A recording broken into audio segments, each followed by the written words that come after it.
Alcohol. Okay, if it's a habit whereby you're drinking at the end of the day because you're stressed out and you drink to relieve your stress, then that's a bad habit. If you're going out and drinking to excess on the weekends and getting drunk and seemingly having a good time, but this is a habit, then that's a bad habit. If you just have like a couple drinks here or there and it's no big deal, then okay, maybe it's not a big deal. But if you really want to reduce alcohol, or you even want to quit alcohol, then there are a few little tips here that we can incorporate, a few little habits here to really scale back. Now, I quit drinking in 2010. I started off with a 30-day challenge. I woke up with a hangover in Austin, Texas at the South by Southwest Festival in 2010, and I was like, man, I need to take a break here. And I wasn't a big drinker. I was just like a social drinker. I'd have a few drinks during the week and, whoops, I'm gonna fall over my board here. And maybe a few more drinks on the weekend. I got drunk a few times. You know, I was never an alcoholic, but you know, society says that drinking is okay. And, you know, I created the habit of having a few drinks after work and then, you know, maybe drinking a bit more on the weekends with the guys on a Sunday when you're watching football.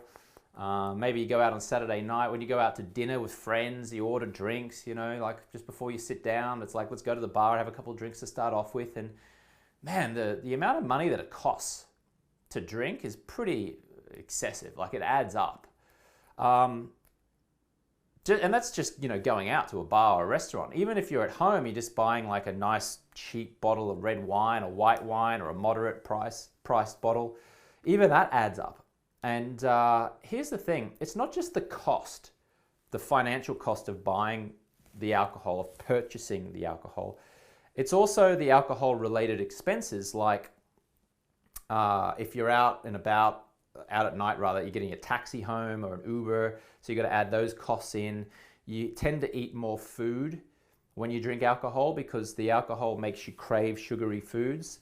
So you tend to eat more and you tend to be more inclined to eat chips and desserts and things like that. Plus, you know, if you get sick, like you're hungover or just, you know, a few drinks here or there is making you a bit irritable, then maybe you have to go to the pharmacy and buy some cold and flu tablets because you feel run down. So you're actually spending more money on medication that you ordinarily wouldn't need to spend money on if you weren't drinking. If you get sick or hungover and you miss a day's work and you work by the hour, then, you know, you miss a day's work.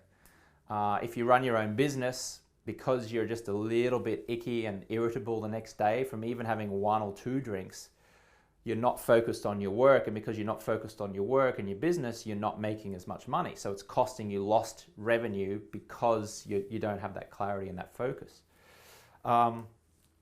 Maybe it's a little bit more serious and you drink heavily and you do stupid things. You text the ex or you make drunk calls or you get yourself into trouble. What's that costing you? It's costing you friends, romantic relationships. Drinking also costs you your looks, you know, because it is a poison. And when you put a poison into your body, you know, it dehydrates you. So you just look weathered, you know, you get crow's feet here and wrinkles are more pronounced. Also, when you're drinking, you tend to carry a little bit of extra weight. So even if it's like only a few pounds, like if you don't feel confident because you feel like you're carrying an extra 5 pounds, 7 pounds, 10 pounds, then that slows you down. It affects your sleep, it affects your self-confidence, and that has just all these huge spin-off effects. So I'm not here to say quit drinking forever, right? Because the occasional drink is fine. It's okay. I quit drinking and haven't had a drink since 2010 just because I feel amazing. When I quit for 30 days, I lost 13 pounds. My skin got better. People were going, wow, you look so much better looking. What happened? And look, I created this program called the 30-Day No Alcohol Challenge. If you want to find out more about that, just go to 30daynoalcoholchallenge.com and you can see the photo, before and after photos of me when I was drinking. I got up to about 218 pounds, and when I quit drinking, well, now I'm down to 185 pounds. So I've lost almost 40 pounds. If you want to see a kind of marshmallow photo of me, marshmallow face where I'm puffy in the face, go to 30daynoalcoholchallenge.com and you can see that photo. But let's do a little a few little habits here around alcohol. Now I did write down 1, 2, and 3 here, but let me just give you a bonus 1 before we get into this one. If you're wanting to reduce alcohol, remove it from your home. Remove it from your home, because if it's in sight, then you're more likely to go and grab it and pour yourself a drink. But if you remove it from your home altogether, you remove a liquor cabinet, you remove the beer or whatever, you're less likely to go and get it. So just like we talked about gutting the pantry of bad foods, gut your house of alcohol. If it's not in arm's distance and you have to like literally leave your home to go and get it, you're less likely to go and get it because it takes energy, right? You've got to go and move. So remove it from your home. If you are going to keep alcohol in your home, stick the bottle of wine at the back of the fridge on the top shelf and put some food in front of it so you don't see it. Or if you really want to keep alcohol in your house for special occasions, maybe you entertain or whatever, put the alcohol, again, out of sight. Put it in your garage if you have a garage, or put it in a weird spot like under your bed or in the clothes closet. Anywhere where you actually have to go and like make a concerted effort to go and retrieve it. The problem is if you leave it in your kitchen or you leave it on a liquor cabinet in the living room or it's there in sight, because you see it, you're more likely to go over and grab it, right? So just remove it out of sight. The other thing is if you drive a certain way to and from work or home and you go past a liquor store, remove the visual side of the liquor store. Take a different route. Another way to reduce alcohol is to start spending a lot more time with people who don't drink as much alcohol or don't drink at all, which is cool, which is good, which is a great way of doing it. Some other tips here. Figure out what it's actually costing you. Like, do the math. I would encourage you to like sit down and just go, right, how much money did I spend on alcohol this week? And then multiply it by 4, which gives you a month, and then multiply it by 12, which gives you a year. So definitely, what is it costing you to drink alcohol? Now, let's just say, as a hypothetical here, that you spend $50 per week on alcohol, okay? That's buying it out in drinks or in a restaurant bill or buying some wine or a 6-pack of beer or whatever, just to say it's $50 a week. So that's $50 a week times 4 is $200 a month. Okay, not that huge of amount in this example, right? But then add up then what you're actually spending when you drink the alcohol. Like, for example, are you having a late night burger, or are you having an extra dessert, or are you buying more food, or are you actually spending money on a taxi or Uber because you're drinking? So add up that cost, right? So let's just say that might be another $25 a week. So we're looking at another $100 a month. So now we're up to $300 per month. Then figure out how many days of the year, how many days of the week or the month where, because you're hungover or you're a little bit irritable, that you have a hangover breakfast, or you go out for breakfast instead of eating in and you get something just to make yourself feel a little bit better. Maybe that's another $25 a week. So now we're up to another $100. So now we're up to $400 a month. And then maybe what do you spend per month on, going to the pharmacy and getting cold and flu tablets or vitamin C or something because you feel run down because you've been drinking? Maybe that's another, I don't know, $25 a week. I don't know if this is too much or too little in your scenario, but this is just an example, right? I encourage you to do the math as it relates to you. So now we're up to $500 per month. What about if you, because you're a little bit cranky and irritable in the morning because you've been drinking alcohol, you're not making as much money in your business, or you're not being as productive as you can be in your job, which means you're missing out on a promotion because your boss or your manager or whoever doesn't think you're doing a very good job because you're like tired and whatever. So maybe that's costing you missed opportunities. Maybe it's $100, another $100 a month on average. So now we're up to $600 a month that it's actually costing you, even though you've only spent $200 a month on the actual alcohol. Does this make sense?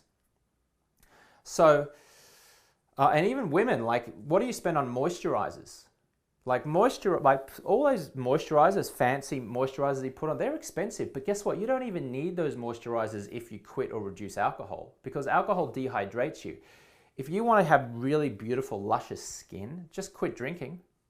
Because as soon as you do, the poison leaves your skin and it makes your skin glow. You don't even need any of those moisturizers. So add up what you spend on moisturizers every month, and then add that to how much alcohol is costing you. So there's all these little hidden things here.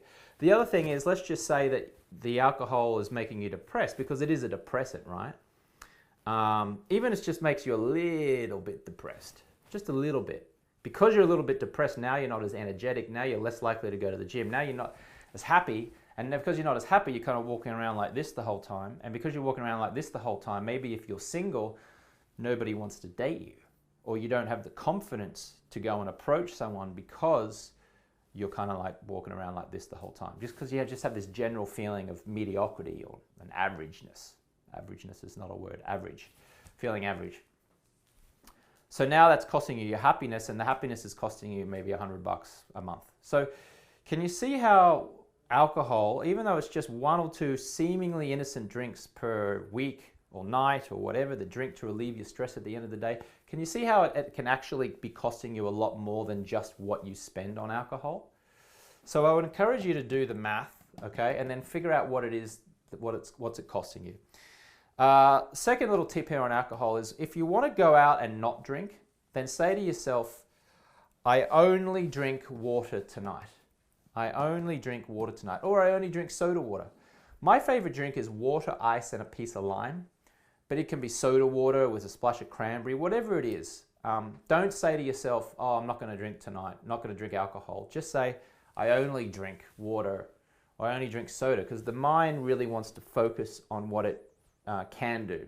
If you tell it what not to do, then what happens? You obsess about what not to do, and then because you're obsessing about what not to do, you tend to think about that thing, and then you're more inclined to be tempted to actually drink it. So don't say I won't drink alcohol tonight, say I will drink water, or I will drink soda, water, and ice, a piece of lime. Whatever anyone asks you if you want to drink, say, hey, you want a drink? Say, yes, please. I'll take a water, ice, and a piece of lime. Or yeah, just a glass of water, thanks. Or yeah, soda water, or whatever your stock drink is. Whenever a waiter or a friend or anyone asks you, what do you want to drink, just tell them that stock answer. If you're going out to a bar, I like to just walk into the bar and just go straight up and order a non-alcoholic drink. Because I like to just get into the habit of yeah, walk up to the bar, get it, yeah, water, ice, piece of lime, thanks. Guess what it costs you? It costs you $0. And you drink it all night and you feel amazing. Refreshes you, skin looks good. Number 3 is, I'm not sure this is picking up on the thing, but have the most fun. Let me just see if I can. Have the most fun. That means when you're going out or you're socializing, whether it's a dinner or you're going to a bar or whatever, just commit to having the most fun. You don't need to be thinking, oh, I'm not drinking, I'm going to be so dull and boring tonight. You need just be thinking, I'm going to have the most fun tonight. I'm going to introduce people. I'm going to be genuinely interested in the other person that I'm talking to. I'm going to be engaging. People think that because you stop drinking or you reduce drinking that all of a sudden you're like a social leper. No. I jump up and down. I'm friendly. I'm personable. I introduce people. I commit to having the most fun when I'm out socializing with friends, and I don't drink alcohol. 0. Nothing. Sometimes people actually think I'm drunk because I'm having such a good time. They go, oh, wow, you were drunk last night. So yeah, well, that's interesting. Sometimes I just won't even tell them, or other times I'll say, yeah, I wasn't even drinking. They go, yes, you were. It's like, no, I don't drink. I quit drinking. They're like, what? I'm like, yeah, I quit drinking. People can't even believe it sometimes. What's another habit here? When friends of yours give you a hard time about it or try to encourage you to drink, just laugh it off, just like, I'm too strong in mind. I'm too strong, too strong. And when you do that, nobody really cares. When you say oh, I'm going to get drunk on this water tonight, I'm going to get wasted, yes, I'm going to swing from the rafters, and make a little joke of it, nobody can really give you a hard time. Nobody really cares as much as you think that they care. The main thing is get it out of your house or your home, make it difficult to get to. So don't go past the liquor store. Figure out what it's actually costing you. Do the math in your head in terms of the finances, and then what's it costing you with your health. Say to yourself, I only drink water tonight, I only drink soda water. Commit to having the most fun. Laugh it off when people are like, go on, have a drink. Just be chill about it, laugh about it. And if you do those things and you practice those things, and then you get into that habit of, oh yeah, one more thing as well. If you're stressed out and drinking relieves your stress, here's another little habit or some habits that you can do to relieve you of your stress. It's go for a walk around the block. It's breathe in, breathe out, have a tall glass of ice cold water, or make yourself a nice smoothie, healthy smoothie. If your nightly habit is to sit down and have a glass of wine or beer with a meal and watch TV, then just change the habit of pouring an ice glass of water, ice, piece of lime, a healthy juice, or change your routine and go and like phone a friend or walk around the block or do some push-ups, jump up and down, because you don't actually want the drink to relieve your stress. You actually just want to relieve your stress. And you can relieve your stress many ways, right? So instead of you going, oh, I just need a drink just to relax, just to chill out, just say, oh, I just need to relax and chill out. I'm going to jump up and down. I'm going to breathe. I'm going to stretch. I'm going to walk around the block. I'm going to just change my state. Because I just want to make sure I reinforce this point that you don't want the alcohol to relieve you of your stress. You just want to relieve yourself of your stress. And you can do that many ways. So just understand that and create new habits and experiment with them. I've given you a few little habits there, but experiment. See what works for you. I'll just leave you with this thought. Since I quit drinking in 2010, I've lost almost 40 pounds. I look better, I feel better, I sleep better, my relationships have improved, my romantic relationships have improved. I landed my dream job hosting SportsCenter on ESPN because I had clarity and focus, right? Because I wasn't drinking, I had clarity and focus. I finally got my dream job. I started businesses, 3 businesses now. Life is just good. It's just good. And I know it's hard because there's this pressure to like drink. It's part of our culture. It's like, oh, you drink champagne when you celebrate. Well, who says you have to drink champagne when you celebrate? And we drink beer when we watch the football on a Sunday. Well, who says you can't watch the football without drinking beer? I go to the pub and I watch the football and have a good time, and I drink water or soda water. So I know it's ingrained in our culture to just, that drinking is just normal and natural, but it's a poison.